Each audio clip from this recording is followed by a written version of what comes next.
Kunal Gupta, thank you so much for joining me. And I want to just start off today by saying you and I don't actually know each other that well. I think we've hung maybe at Silent Barn, sort of a like, hey, we're here, and like there was like 35 soci students running around, and like it was Yeah, that was total, great. That's what I remember you by, yeah, though. total chaos. I'm not exactly sure why I messaged you last night, but like you're always someone who like when I come your Facebook feed sort of passes through my ether. I'm like, Got it. oh, Kunal, yeah, of course. And then you always anyway. I just was really curious to chat with you. And I'm Okay, I'm got it. I'm kind of curious, like maybe before we dig into drill down on anything specific, but Yeah. what has your life been like since Silent Barn? I feel like you and I have not touched base really in any real way since Matmos and Sosi took over Silent Barn. And so maybe just real quickly, tell me like what took you from Silent Barn to San Francisco? I know that's a very broad question, but we'll start there and I'll ping us wherever we go. That's actually not that complicated. Silent Barn is like a quintessential example of a place that had trouble paying the bills, Hmm. but had like hundreds, if not, I guess let's say hundreds of people a night. Maybe that's an exaggeration, but like a lot of traffic and a lot of love. Hmm. And yet, so there's like this, like, okay, if we can't do it, how can anyone pay the bills? Like, something seemed a little broken. Hmm. And I had another place called Baby Castle's Gallery, Hmm. which I created after Silent Barn. Had similar like, had the same situation where it was known around the world for putting on video games as art and being Hmm. like the most interesting space to see video games as art. But of course, like it's not that easy to pay the bills, even though you're doing something really cool in New York. So that was background. I'd been coordinating and running these spaces, so that the financial problems were background in a way. Like it weren't like I was usually the one behind like figuring out like fundraising or Hmm. budgeting for both of those projects, at least for a significant time. Yeah, well, and Um, sorry to interrupt, Kunal, but like I'm just sort of agreeing with you. Like my knowledge of you, whenever I walked into Silent Barn, was like, oh, cool. The reason we're here is Kunal opened the doors and unlocked everything and made like he's the person that organized the refreshments and he's the person. Like I sort of just had this general sense that you were sort of the one of the movers and shakers in that scene, and I entered that scene fairly young, to be quite honest, I and see. really ignorant of a lot of the sort of smaller scenes in New York, just because of what I happened to bounce through when I was in New York with and so my experience with you is like, yeah, Canal's the person who's sort of like making sure everything runs on time. Though I know there's many other people in the mix, but that was my There are many other yeah. people Yeah. in the mix, I'm and generalizing, of course, but that was my perception. specifically, I was probably not very good at making things run on time. That wasn't one of my strengths.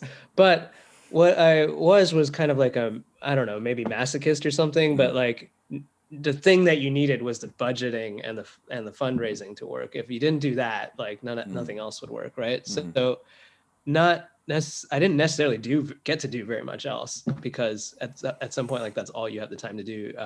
mm, So I wasn't really. There's lots of people making actually Silent Barn work, whereas I was just like me and Joe primarily actually were just doing the spreadsheet part and mm, like trying to get like uh, successfully get like 10 really cool art people to put in give us loans to keep the whole thing going. mm, mm, So we I did, it's just like the thing no one else will do. So then you have to do it, sort of thing. But also, like, you do it a few times, you get proficiency for it. So yeah, yeah. it's the thing you don't want to do whatsoever. But also, like, it's magic because then the space is running and all this Mm, beautiful stuff mm, happens, even though you don't get to curate very much or really touch anything else.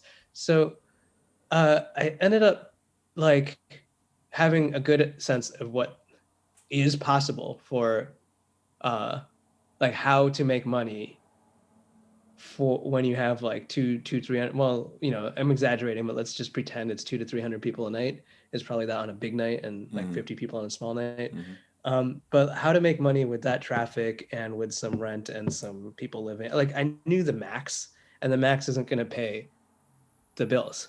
mm, So we um I also had a volunteer for Baby Castles who became a collaborator at Silent Barn, um, named Hillary Reeves at the time, and she was studying like fundraising for art spaces, and she was like, just read this book, and then she's like, okay, now read this part, and we're gonna do memberships for Baby Castles, my video game gallery.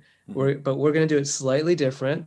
We're gonna make them really cheap, and then we're going to staff every event with some volunteer that just keeps telling people to buy a membership. We're going to stuff an iPad in a like a teddy bear. I think we just like made this really cute thing that you have to use to buy a $5 a month subscription to Baby Mm-hmm. Castle's gallery to support it, Mm-hmm. and so it'll be attractive, and I think people are going to buy it. And so she did. She was right. Like we did all that. I coded a little site for quickly buying stuff like on a subscription basis at the venue, which was really a long time ago. So like Mm-hmm. I think Patreon existed, but we didn't know it existed.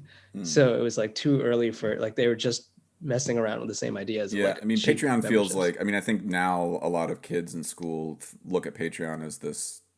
It's like, I think when I was younger, it was like GoFundMe and Kickstarter were like the main ways you could independently fund something. And Patreon only really feels like within the last couple years has hit sort of a mainstream where like some random person has a podcast and can put their stuff up there to monetize it, you know? And it's such a big difference. Do you do that? Do you use No, it? I don't, just Yeah. because I'm terrible with monetization of this sort of thing for me has been Yeah. like I just it's I it's mean, enough stress to monetize so percussion to try to make enough money, yeah. and like the idea to do the same with my podcast was like No, I mean far off. that's actually why we created our particular approach at this at our company that's called With Friends, which Hmm. is why we're in San Francisco. Is that there's a whole bunch of people that like don't want to just hustle like subscriptions, right? Like that's not Hmm. they're going to do the art or they're going to make the space, but Yeah. they really don't want to do the fundraising part because it's just not the soul of the project to like Hmm. tell people to pay for it actively. Hmm. So so just like so we found a way to just have that happen automatically. So it's not really made for podcasters. It's made for like venues and small businesses. But basically, when you buy anything at these places, it just the screen upsells you, and it's like, don't you want to become a member? You'll get like a deal on what you just got. You'll support this place. You'll be a cool person, and like Hmm. you just get a good conversion. But Hmm. the business owner, the staff, nobody has to say anything or do anything. We just have to pop up the opportunity to become a member, Hmm. and you'll see a lot of people just take it because they love the local businesses in their city or Right. Right. whatever business they're buying from. So that allowed people to feel free to not think about it while still getting uh, the benefits of community support for what they Well, do, which is kind of just there. and relative to the model at Silent Barn, how were those two compared? Like now in So hindsight, how do you yeah, compare those two? now I'm going to go back to so Baby Castles. I ran this by hand, and it worked. And we actually got like $80,000 in the first year, which was like awesome. But we Whoa. got 20,000 through subscriptions, and then we like started meeting the bigger ones, Hmm. and one of them just gave us a lot more money, and that Hmm. just like we're like, oh, this project financially works, magic. So Hillary was right, Hmm. but then. And so we kept that going, but like I did not think of like a business out of that, like out of that tool. It was just for my gallery, and uh, we didn't really apply it to Silent Barn at the time. Where it's just Hmm. there's like, okay, I know accounting's tough.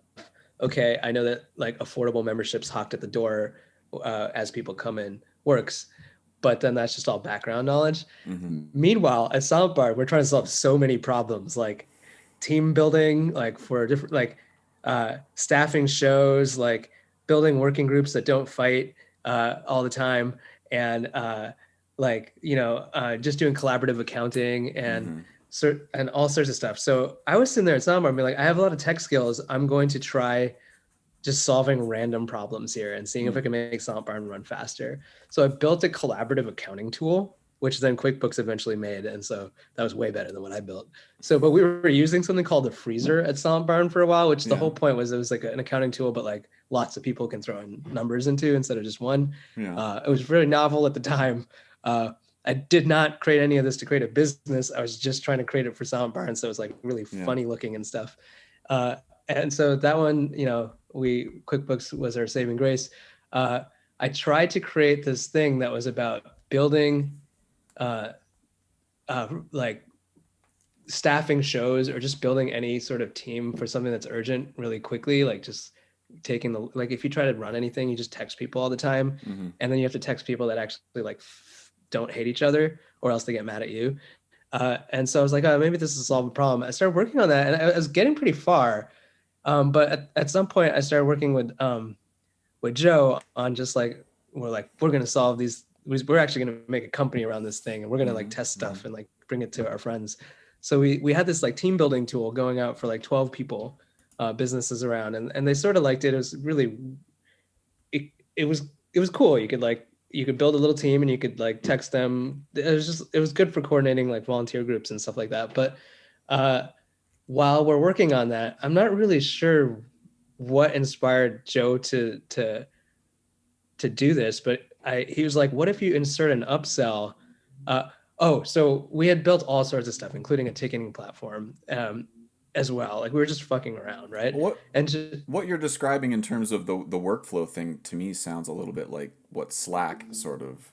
Slack came out around the same time too. So Okay, all that's right. at some point we were like, "Oh, we're just like a worse Slack." So just Well, keep that in yeah, mind. sorry. I don't want to I don't want to imply that like all of your stuff is like derivative of QuickBooks and Slack or anything like that. It's No, just it was like the other way around. yeah, no, No, it no. was all Well, happening at the same time. but It I was all want to happening at the sort same of time. like Yeah. for people who just and also just can you just tell me the time period of when Silent Barn was? I mean, because that's going to So, feel like eternity for some people.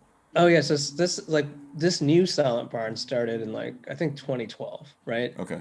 And so we started messing around. Like the membership thing I'm talking about is 2014, Mm-hmm. and then 2016 or so we're just like let's try building tools. And Okay. like uh, sometimes it was for to try to create a business. Most times it wasn't. And this team building thing, we're like, we were actually we're like, hey, I think there's a business here. There's lots of businesses that want to like need to staff things quickly and then communicate between them. And it did turn. That's about when Slack came out too. I see. And so it was like we're like, okay, cool. We'd also built a ticketing platform. For so the whole idea was like when people buy tickets, they can like sign up for groups to actually work at Silent Barn. So we were just like upselling them into Mm. volunteers, which is weird, but it worked. Uh, and then Joe's like, what if you just upsell them to like donate? Like, won't that just be simpler? And we did that. And I built that, just added in and strapped it in. It had nothing to do with what we were doing. But then like the conversion from ticket bar to donor was like 30%. So it's a lot more money coming in as for the Mm. show space as we built that. And we're like, oh wow, that's really crazy. We ran it with a bunch of venues, and we got pretty much the same results. Like 30% was mostly Silent Barn, but the conversion even to date is something like 5% across like every business. Mm-hmm. And we've changed the donation to a subscription. So I mean, that, yeah, that's you're it. sort That's of the whole thing. That's you're how we sort of ended up touching here. on a lot of things that now as a 42-year-old person I'm looking back at like my early time right out of grad school. Like I joined, so I meet people like Dan Truman, and we start working at so starts working at Princeton, where Dan Yeah. had just graduated a grad student of his named Guh, who like went and wrote the T-Pain app for Apple, and Whoa. like he wrote, I think there's another guy, Perry Cook, some folks who wrote like Chuck and Yeah. like Yeah. Super Collider and all these different things that like at the time when I'm getting out of grad school, I'm in my tux coat, like I'm ready to play contemporary music, and I'm hanging out in this room with this guy, and I'm like, oh cool, he's a student of Dan's. And then I looked like 6 months later, It turns out. he's selling like 4 million $1 apps because of a coding thing. And Yeah. I was sort of aware that there was another tool set in addition to my ability to play paradiddles or play marimba or play steel Yeah. drums or work with Matmos. There was Yeah. another skill set that I was sort of like had horse blinders on, and I was like, I'm gonna pretend that's not there because it's like putting the ring of Mordor or whatever on and just being like, you have this power that nobody else has. And I was always Yeah. envious of Dan Truman because he Yeah. could open up a laptop and make it sing and do whatever the fuck he wanted it to do. And Yeah. I'm gleaning from you now in hindsight that you are very similar. Where in Tristan Parrott was somebody who was another person Tristan was, early in yeah. my life where I was like, who the fuck is this wizard? And where did Yeah. he get these Hogwarts style powers from that he could just, I can check my email barely, you know? But can you just like, Yeah, I that is want you, that is the reason we started being like, oh, why don't we actually try to solve these problems because we can, you know? well, I mean, can you just speak to a little bit of like what it feels like, or just, I don't know, like if this is even a good question, were you aware at the time, or are you even aware now of how much control and power you had over things because of that specific skill set? Like let's take Kunal, like take all of your ability to code out Yeah, of your body. I think you'd yeah, still be a really interesting musician and you'd still be doing a lot of the things you're doing and it would still the passion would still be there. But like I suspect there'd be a massive like your art would look much different. And I'm curious, can you talk a little bit about that? Like am I yeah. It's identifying anything no, that's on it's bass or even off bass? simpler. Like there's a whole like even with Tristan, for example, I first created my first venues with Tristan in Mm-hmm. Providence. What we did was create a freelance I think it was a design and development firm, probably for web stuff. Mm-hmm. But it wasn't all web stuff. Like we built like really interesting projects on a freelance basis, and it paid us like we worked like 10 hours a week, and then we spent all the money on basically building scrappy venues, and that I, is what I've done all my life, Mm. and that's an insane amount of power. Like the fact that I could work on a little bit of my life to uh, keep things afloat in my life, and Mm. then spend the entire rest of my time like just not worrying about money so that I can build like the right art space. Mm. Uh, that I think is what I how I saw it. Now at some point I'm like, wait, what happens if I spend all of my time on the thing that like seems to be like the most valuable skill I have? Mm-hmm. But it took that clicked a little later. Like it was because like the computer, the tech industry, it didn't seem attractive as a as a musician or something initially. It was just a way to make money. I didn't Well, really understand the power until like it clicked later. well, there's some things that I mean, it's interesting for me. I was diagnosing it as like this extreme this tool that if you held it and could wield it, you held Yeah, extreme power. But yeah, sometimes power doesn't come with a default sort of creativity built into it. yeah. That's true. It's a Sometimes good power is combination. just a one or a zero and it's either on or off. And Yeah, I feel like the thing I'm learning is like with math and with coding and with all these things that you and Tristan and Dan and all these people who I don't know have a lot of there's a lot of creativity there. And this is yeah, something that took me a second to realize, but also then to just acknowledge out loud that you being creative with ones and zeros inside of DOS or whatever your terminal window is no different than me being creative with Caroline Shaw in a studio. yeah. Really. I mean, when it I comes think down to it's it, inherently creative. Yeah, yeah. I agree. What comes out is different, and there's a I don't really know how to weigh the power of like art, on culture versus tech on culture. There's like those are both actually pretty influential Mm-hmm, domains, mm-hmm. but I'd say what I learned recently, which has probably changed everything for me, is that there is a maybe it's the same for artists, but there's an infinitesimal uh amount of create like there's a you can try to create culture through these kinds of skills, these creative skills that we have, and a lot of the time you will grow like this much and you'll make like a pretty good impact on like a pretty finite space Mm-hmm, like mm-hmm. your like part of Brooklyn or something for us. And then there's this like weird thing that happens with uh some artists, including tech musicians, where instead of doing that, it just like blows up, Mm-hmm, right? And mm-hmm. that's when your band goes, your friend becomes a major label like musician or whatever, and then they're like influencing, the country at large Yeah, and yeah. the world at large. And it's the same, I guess it's the same, it might even be the same percentage, but I think I understand how to do that with technology, where I don't think that is a thing I know how to do as loud objects to like Mm. soldering microchips band. Like I think that I could see the ceiling there. Well, I mean, there also, I mean, there. This is the thing as an artist that I'm. I mean, I have these internal arguments about like whether or not government funded art is the end all to be all, or as an artist, do I need to be convincing the market to give me money versus private donorship? Like all of that stuff for me is tricky. But then there's also the truth, which is sometimes soldering live on an overhead projector just is not going to yield the same amount of money as owning a hedge fund. And that's just true. Right now, that may be true. It's not what I want to be the truth. It's just you might have to work a little harder to make enough money to have that be your sole job. because the market doesn't necessarily look at that as something that is, and I would say the same for So Percussion. I mean, it's not like when we walk out and play, we have I have to work a lot harder to have the same appeal that Taylor Swift has.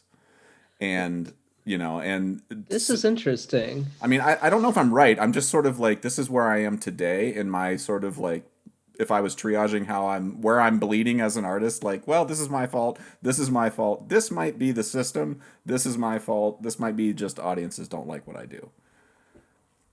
Okay, so now I live entirely in the business space. I haven't Hmm. thought about art, even though I do remember actually in the Loud Objects days, me and Tristan were like, we got to make techno albums. It's going to be big, Loud Objects techno albums. We just never got around to it, right? But like we really that thought that was a like a path, like, and this was before most things sounded as crunchy as Loud Objects did. So we thought like the sound itself would be interesting. Hmm. Hmm. Um, but ultimately, what we're asking ourselves is like, how many people like this, Hmm. right? Hmm.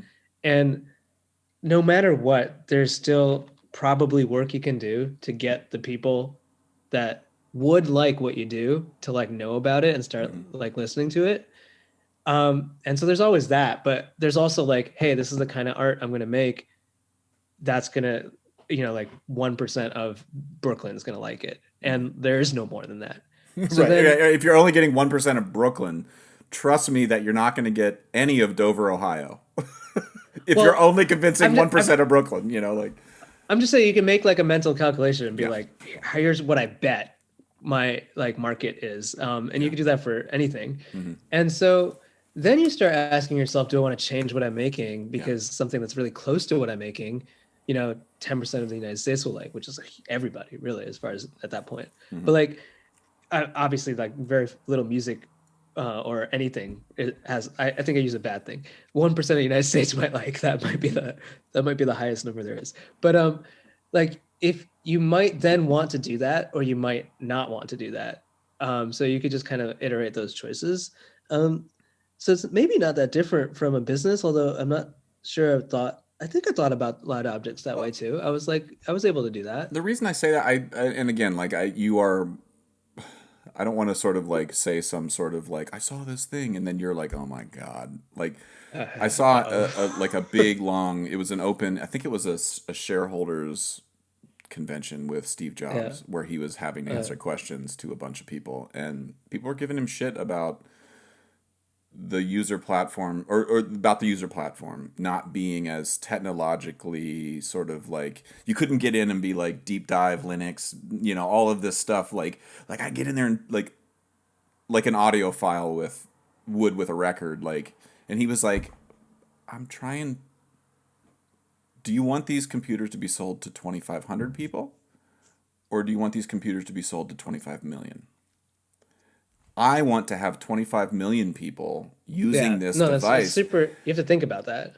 And I feel like he's one of the people that, like, for good or bad, I don't necessarily have a value judgment to put on Steve Jobs as a person or what he's done or not done, but like that approach, I do feel like it's not an unhealthy thing to think about. Like, so what is the equivalent for So Percussion? What is our user interface? The user interface is the four of us.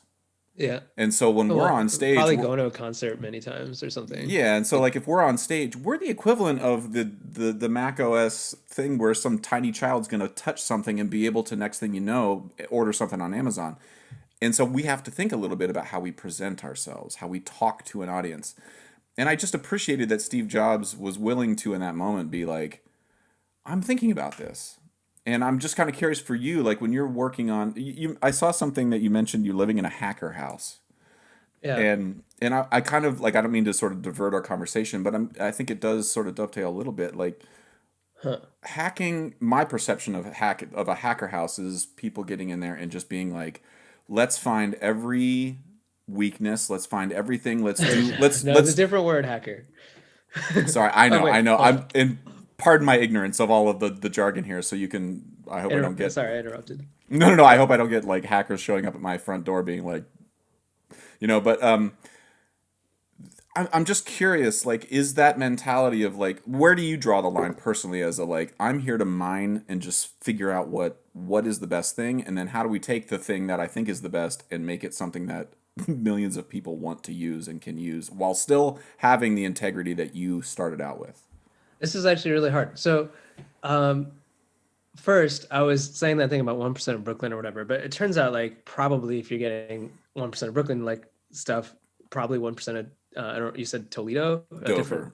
Dover, Dover. Oh, Dover, like maybe 0.5% actually do like what you're Hmm. doing there, and so you actually start to be like, oh, actually, like 0.5% of the whole country should like so percussion, and then you realize that the way to do that is to not actually increment, like you don't change what you're doing Hmm.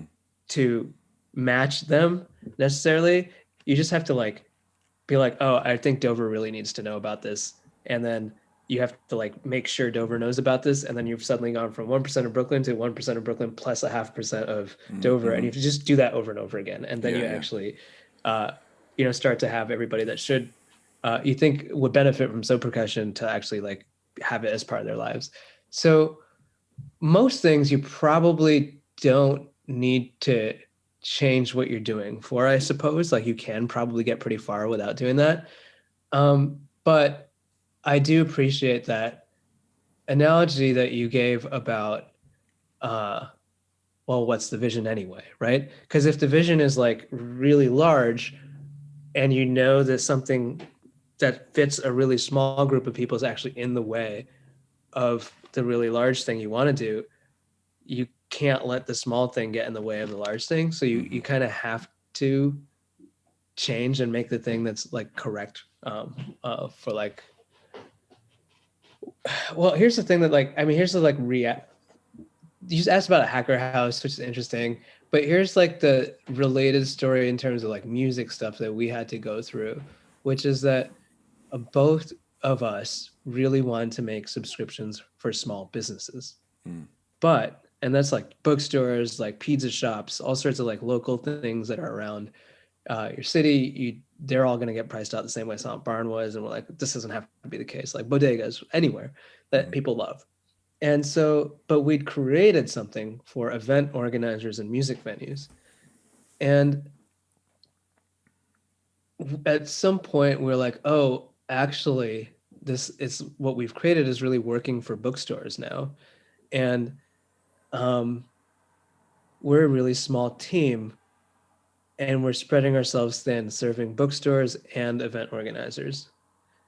Um, and we had to wrestle with the fact that, like, well, what we want is like the 8 million small businesses, well, local business at the time in the country to all be using this thing. We can't like focus too hard on something that isn't working, which is the event organizer space. And the reason it wasn't working was that like event organizers are a little less business minded than like other Hmm. kinds of businesses.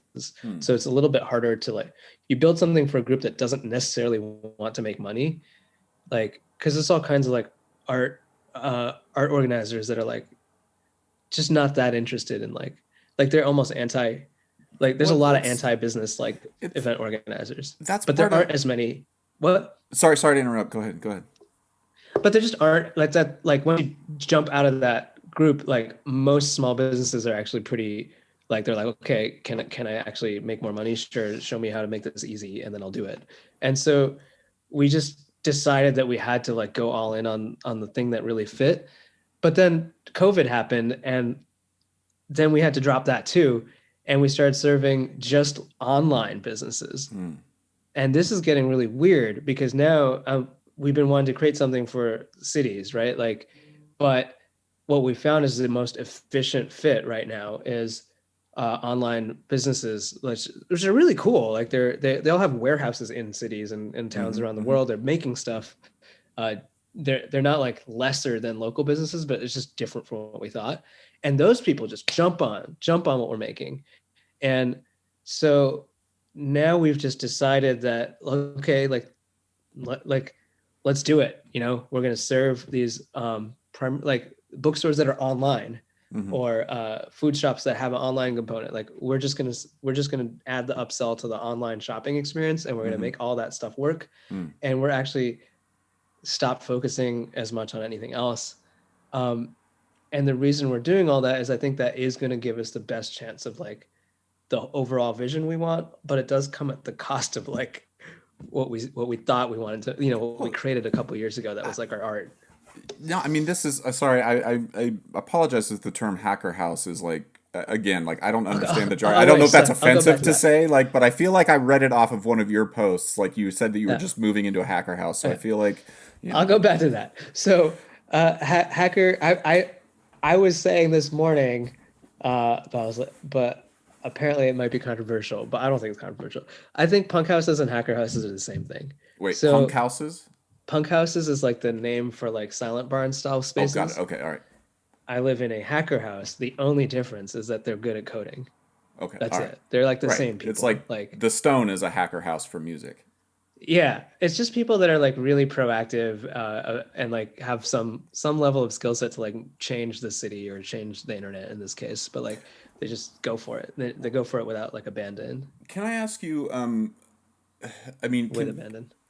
can you talk to me a little bit about? I mean, just because you are in tech right now, and you, like I said, you've been in tech your whole life, but now you're sort of more officially there as like Yeah. a day to day thing.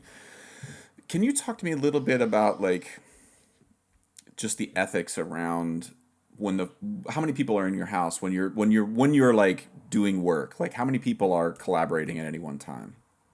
Or are you all independent? I don't. I'm making some assumptions here about what a hacker Yeah, yeah. house is. I just assume you all Okay, get around a so table, you have headphones on, and you're all smoking cigarettes, and like somebody's that's on it's Molly, and there's like I'd say a hacker house is probably in the startup world. It's like a bunch of people that are so small that they don't have to go to the office to like manage their teams. So for me, it's just me and Joe. okay, all right. Two, and then some of my roommates are like in duo teams, and some of them are solo teams. So you're So telling me I like two, shouldn't base my vision of a hacker house off of Silicon Valley, the TV show? Is that what you're telling me, or is that actually fairly accurate? I mean, Silicon Valley was like almost the same thing, Okay, but it all was right. like five instead of like two. So Well, it's not that different. well, Like, can you just I have a question about ethics around this stuff because yeah, and ethics. I'm asking Interesting. out of ignorance here because Yeah. I was one of the first. I was on Facebook when it was only at the Ivy League schools, and Yep, at me the too. time it was like I mean I was a kid from a cornfield, Ohio, and I'm just happened to land at Yale, and I'm like Facebook, ooh, an elite club I can Yeah, be in. I'm like I've never been in an elite club, and so I yeah, joined Facebook and moved on with my yeah. life, and now here we are, what some 20 odd years later. It's crazy. I think I would say that I don't want to abdicate Zuckerberg or Bezos or anybody of their responsibility now, but I am curious if it was even possible for them to even understand the ethics of what they were doing then, to see how to project out, and again I'm asking out of ignorance here, to project out 20 years later into what it would have. I mean, 10 years later Facebook was only a place where you posted pictures of your coffee. Now it is a place where misinformation about election interference predominantly takes place. That was not the case 10 years ago. And so like I'm curious, as you all are creating things. I'm not asking you to do like an autopsy on Bezos or Zuckerberg here, but do Yeah. you all feel the sort of impending pressure of like, what if you discover an algorithm that solves these problems, but like is sort of like it's like Oppenheimer with the Manhattan Project, like there's a picture of him in his But that was a home with. weapon. That was clearly a weapon. Are you telling me the Facebook algorithms are not being used as weapons, Kunal Gupta? No, no, I no, mean, that I falls mean, apart. Yeah. yeah, I I mean, I see. feel like there's a picture of Oppenheimer in his home with his Yeah. hand on the bomb, and he has this look on his face of like, "Oh my God, I don't know exactly what we've done here." And I think now in hindsight we can look at Bezos and Zuckerberg and be like, "You clearly have known you were going to ruin the world."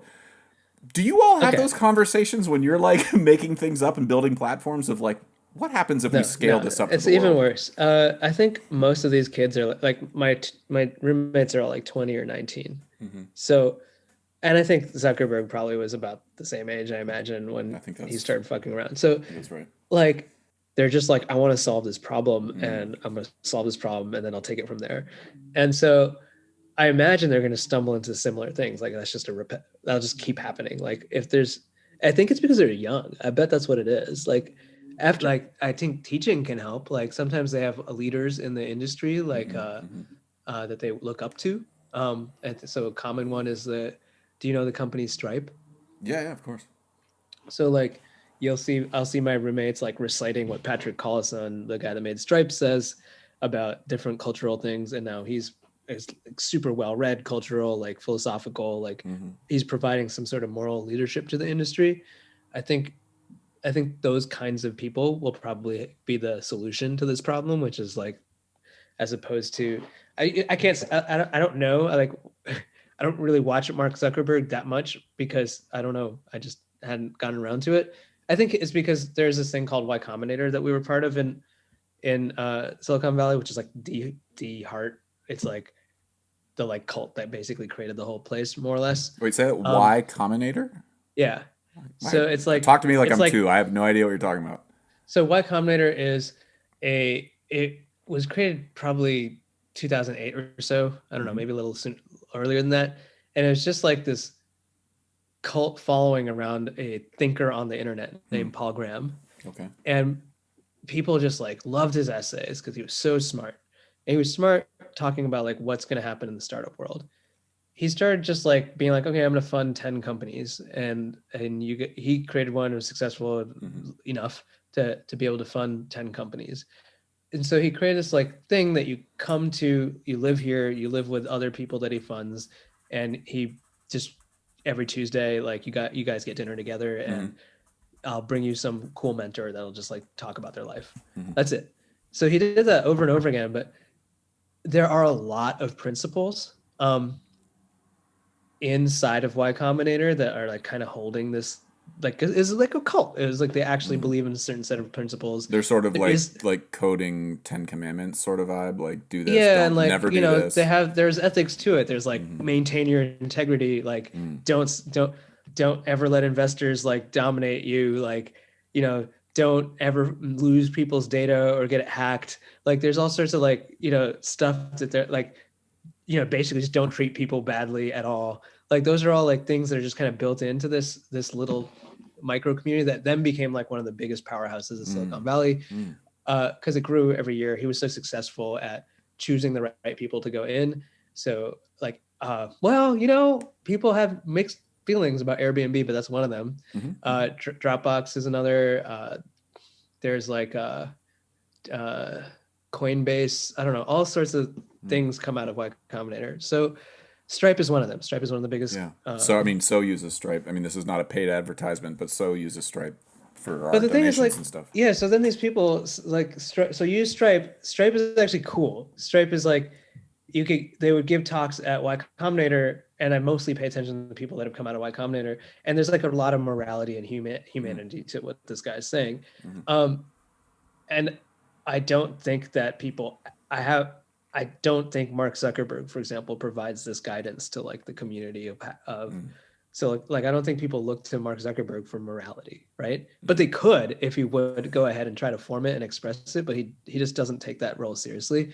But and so like it's just amoral, right? Like Well, it's not it's part of the interesting. picture, Yeah, but it's interesting. I mean, it feels like there's a little bit. I've watched this. Sorry, I have like when I go to sleep at night, I watch the History Channel, which is objectively not historical at all, but is never done it. don't you'll never get that time back. But there's this show called The Men Who Built America, and it's like, of course, women had nothing to do with it, but there's it's all like the Vanderbilts and the Carnegies and the J.P. Morgans and all these different things, and it's interesting now to sort of be alive when you can look and point to like Zuckerberg and Bezos as like you're seeing what you're doing in a similar light to maybe Vanderbilt or Carnegie with like the steel industry or the trains, the rail Yeah, yeah, industry, yeah. and event. It's like I think if you look back there's a picture of Jeff Bezos in his office on like week 2 when he was literally like figured out how to put bookstores in online so you could like buy used. I remember I would go there and buy used books when I was in college because it was the place I could go and get like an obscure John Cage book. There were other websites like Adall and some other things, but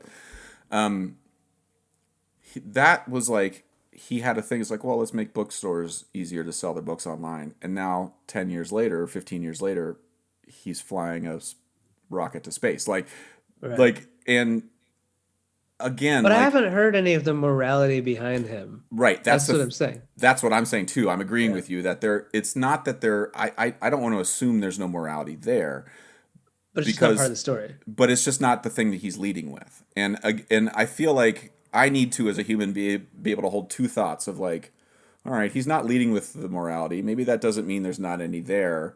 So I'll let him Yeah, lead with what he wants to lead with, but you don't be surprised when you're treated like a Vanderbilt or a JD Rockefeller either. Like because JD Rockefeller may have been a moral person, but he just yeah. happened to tap into the center of the earth and suck all of the oil out of it and had $400 billion during a Yeah. time when nobody had any. So like I don't know, like I'm just sort of it's weird to be alive in this time now and to sort of see these people in real life.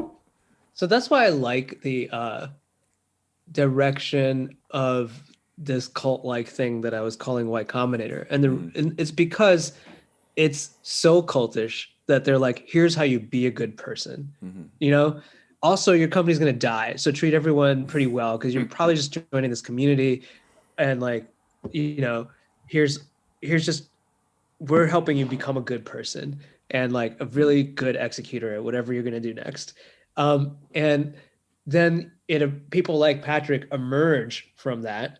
And I think that you were like, does anyone think about ethics? I'm like, no, they're too dumb and young to think about ethics. So how do you solve that? Mm-hmm. Like, it's like Mark and probably Jeff or whatever, those came at a before time. The current times to solve it for the current set of young people joining is to have more leaders that come out of this kind of like, Mm-hmm. it is sort of new agey at Y Combinator. Like Mm.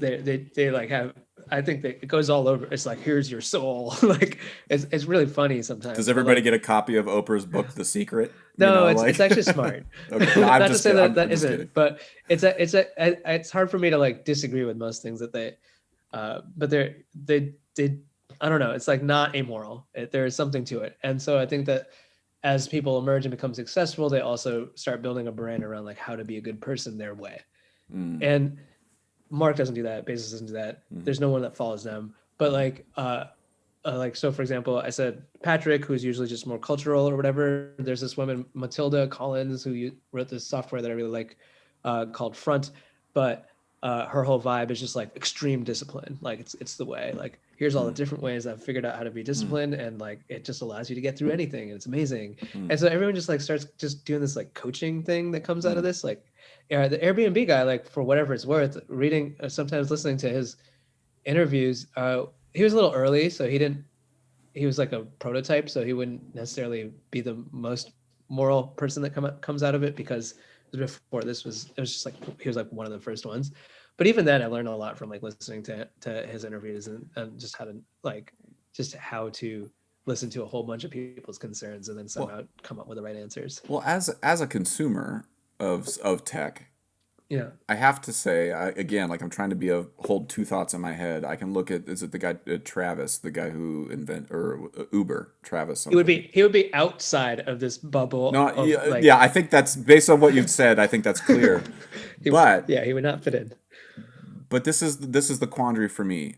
That app did everything that I've always wanted about taking a cab in New York City. And I can Uh, again, like as I'm getting in an Uber, I'm realizing all of the things. The cab driver in the yellow cab yeah, is now yeah. being shorted out of his money and being pushed out. On the other hand, the things I fucking hate about getting in a New York cab is sitting in and then being like, "Where are you going?" I'm going to Brooklyn Navy Yard. Can you tell me how to get there?"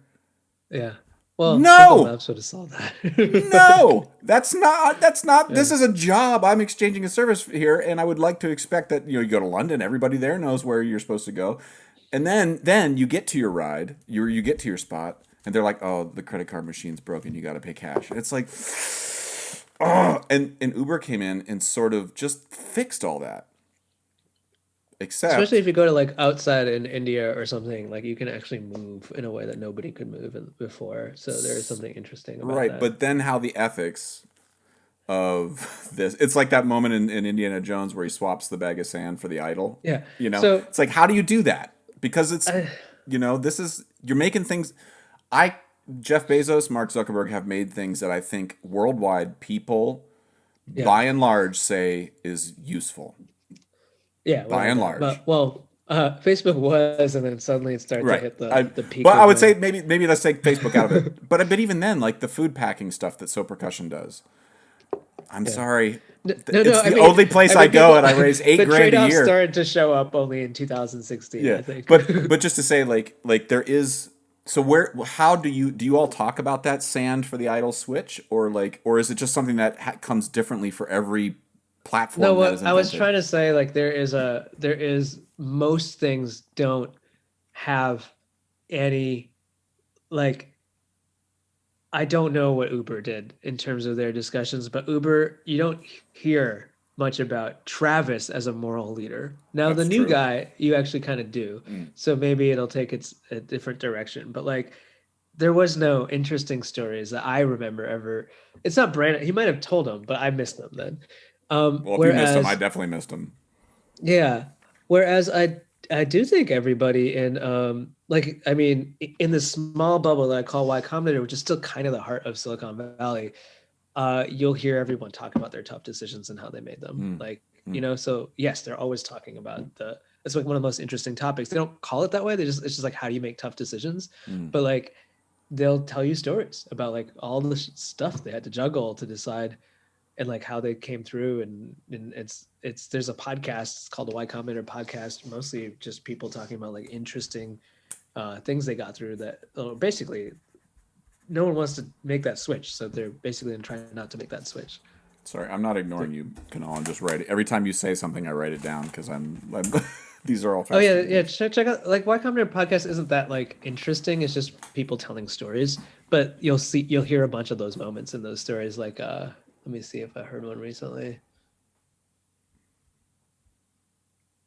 Oh, the one that comes to mind recently isn't really one of those stories, but someone's trying to work on some climate change tech Hmm. and they decided to like remove all, they found a way to do it entirely through revenue. Like, uh, they're like, they decided the market was so open to what they were doing that there's no impact part of what they're doing at all. Like that nothing they Mm. brand is around that.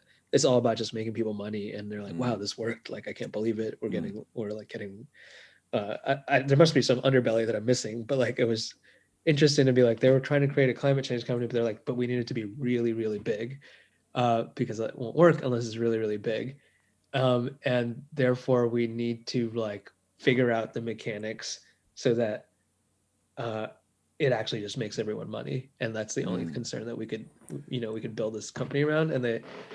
That was an interesting podcast, but it wasn't really like a. There's no Well, switch there. there's. I don't know if I I mean, heard the switch there. do you know the? I mean, have you crossed paths with any of the guys from Waze? No. Like that's the other thing too. It's just so fascinating to me. Like Waze is another product I use every day. I Yeah. commute 4 hours a day when I drive to New York to work. I live in near Hartford, Connecticut, so I'm driving to New York and Princeton all the time. Oh, Waze geez, is like that is my far drive. oh, it's awful, but Waze is my jam. Except you start to hear about these poor people who live on tiny little side streets who bought their tiny little home right off the beaten path because and now there's The like cars now go and through they're just like there. my kid got hit by a car, my cat got hit, like all of these things and there's just like it's because Waze is rerouting and so there's these unintended consequences Whoa. that come with Yeah.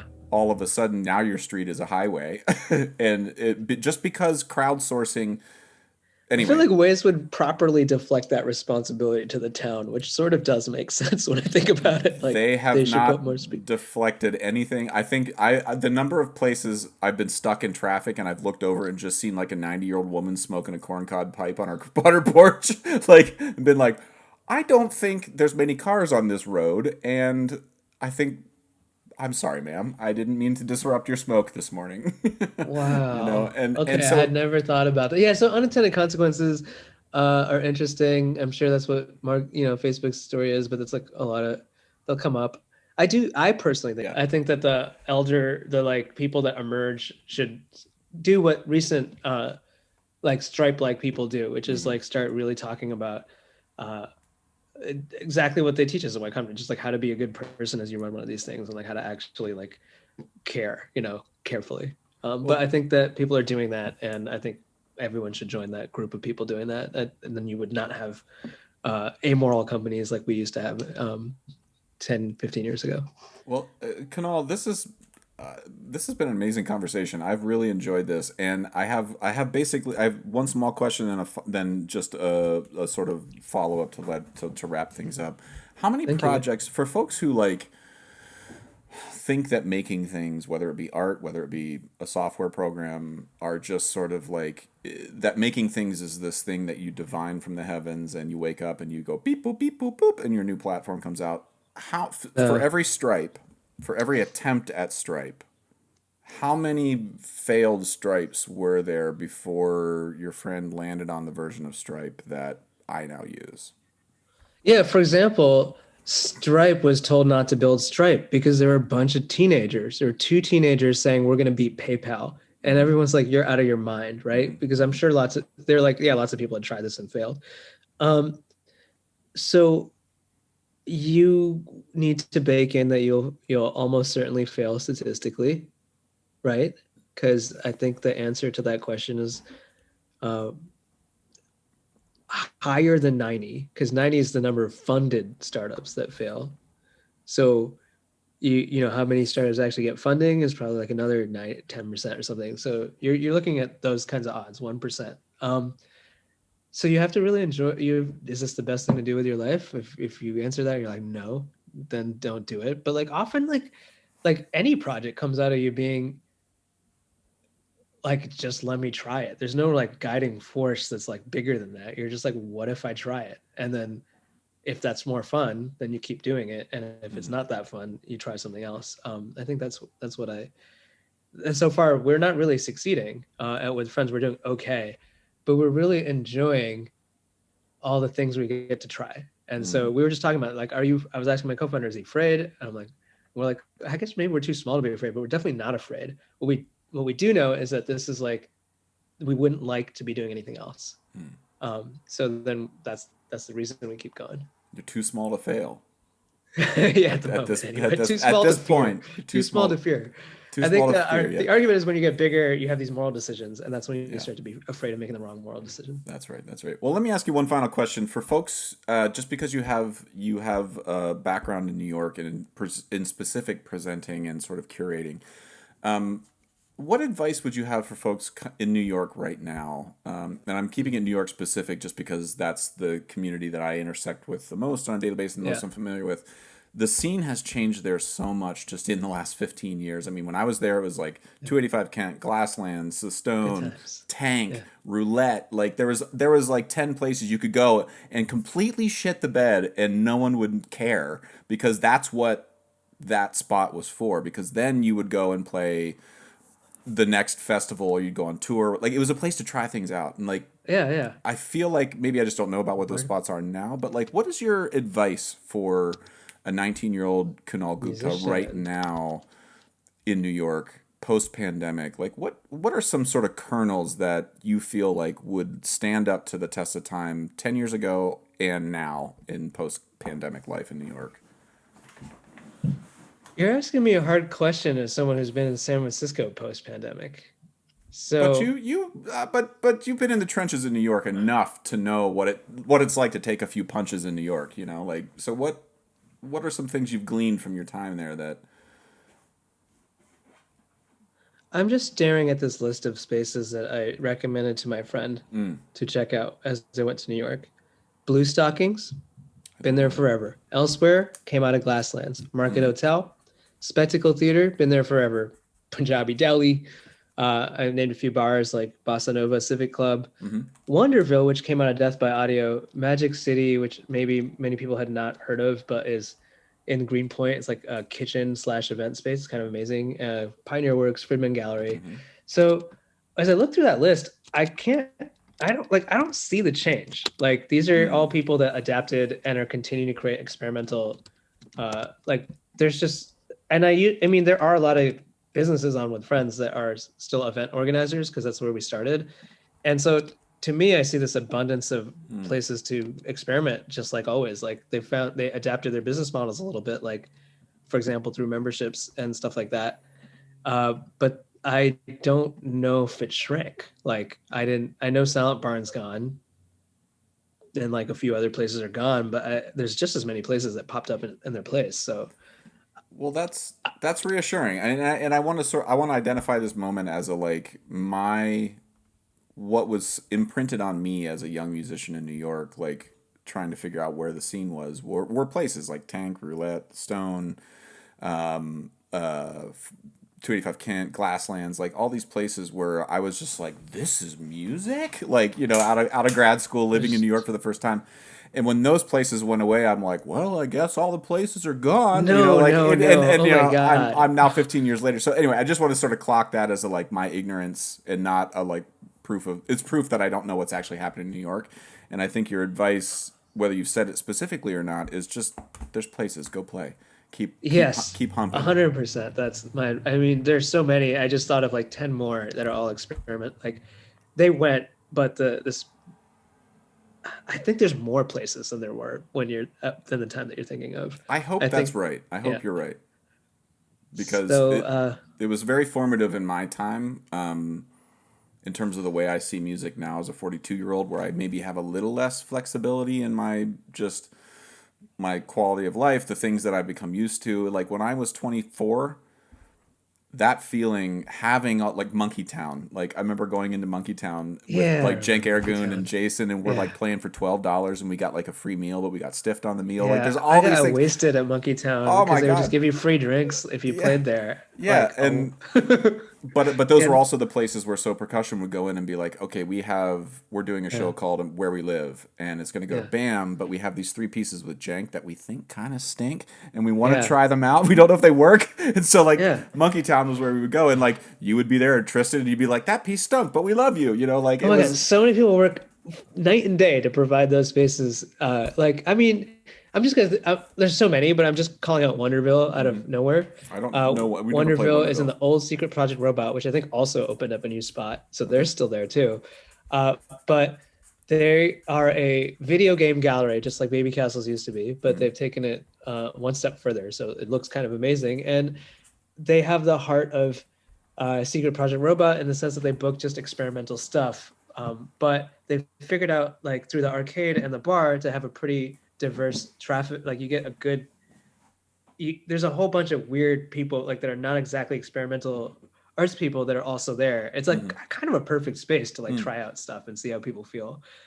So they work forever. Like they're just tireless workers on this place. But like I can't, like all of them are. They're that's why we created our own companies, because we're like, these people are so passionate and so successful, they should not be able to pay the bills and like disappear. Like there's no that's unfair.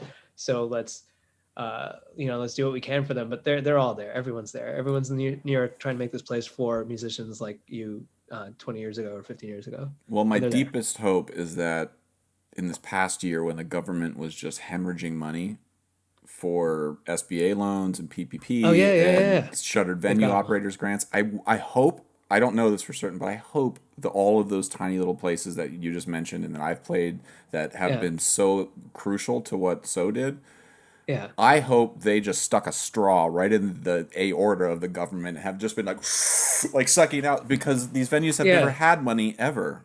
And now like I hope that some of this grant money trickled to them, because it's I those think it did. places are Yeah, massive. And and I think their loans are forgiven. Well, not necessarily, but like it's not hard to get them hmm forgiven. hmm You can start doing that now. I think the money actually did exactly do what you said, and well deserved, of course. well, Um, and I think when people talk about systems, especially in the music world, I'm a yes and sort of guy. I think Carnegie Hall and Lincoln Center doesn't exist without Glasslands and the Stone. we'd like to believe the same I as the people at the I ground level. well, but I believe that because Yeah, I know for certain I wouldn't have stood on stage at Carnegie or Lincoln Center were it not for those other places. And now, whether or not Carnegie and Lincoln Center acknowledge that, I can't control that. But I'm saying to you, that's a good those point. places being there are absolutely, and there's no value judgment. It's not like Carnegie's better than the Stone. It's just a different thing. Yeah. And one, there's a like who's the bird in the mouth of the alligator picking the algae off the teeth? Is it Carnegie or is it the Stone? I don't know. Sometimes it's Carnegie, sometimes it's the Stone. It depends. on whatever I need from that person. Am I the alligator or am I the bird? Am I hungry or do I have dirty teeth? Like Oh yeah, which yeah, is it? And I wish that our system, our society, our culture could talk about playing a gig at the Stone is not a stepping stone. It's a place where you're going to go and get punched in the fucking face because when you walk into Carnegie Hall, there's going to be a New yeah. York Times People reviewer pay and some money. stagehand who doesn't give a shit about you, Yeah, and like if you've been punched in the faces at a few other places, like it just makes those times less scary. And then it makes you more adventurous when you go back to the Stone a second time. Because then you realize why that place exists and you start to use it as a tool in the same way that you use coding and all of these other things to yeah. develop the things about you that you need developed. I can't help but think about people like we all have this joke in when I was more in the punk house scene, which was the Mm-hmm. music version of the hacker house scene. Mm-hmm. Uh, our friends would just get on major labels and then we would never see them again. Mm. So like they would come play their first shows. I don't know, Grimes, for example, like play first show in New York at Old Sound Barn, and then there's no way I can talk to her now, right? Mm. But we saw it so many times, and then sometimes those people would come back and play secret shows of their like shittier stuff that they're experimenting Oh with, yeah, they and would. they would like it would be a huge deal for us because we'd like fill up the room 3 days in a row, and like actually it helps us survive, and so that I see the map of how that relation. I agree with you basically. Like Yeah, I that's mean, exactly what happens. I love comedy, and so I listen to comedian podcasts all the time. And Kevin Interesting. Hart, and I'm not even necessarily a fan of his comedy necessarily, but he specifically tours 180 venues a year for eventually his arena tours. Like That's he cool. specifically is like, no, no, no, no. I need to go into the Comedy Store. I need to go into the Funny But Bone. I need to go everywhere. into That's Laugh cool. Tracks in Cleveland. I need to go to all these places because when I walk on stage at Madison Square Garden, I don't want that. I want to know what every step's going to feel like. I want to know what shoes I'm wearing.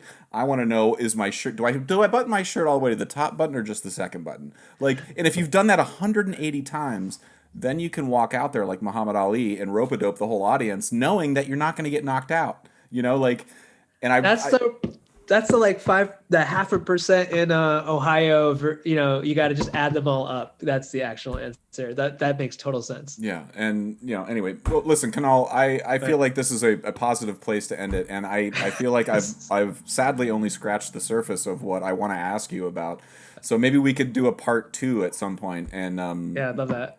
maybe when you've Um, created an app that actually just like the unintended consequences, it kills small children, and you didn't realize that was going to be the case. Like yeah.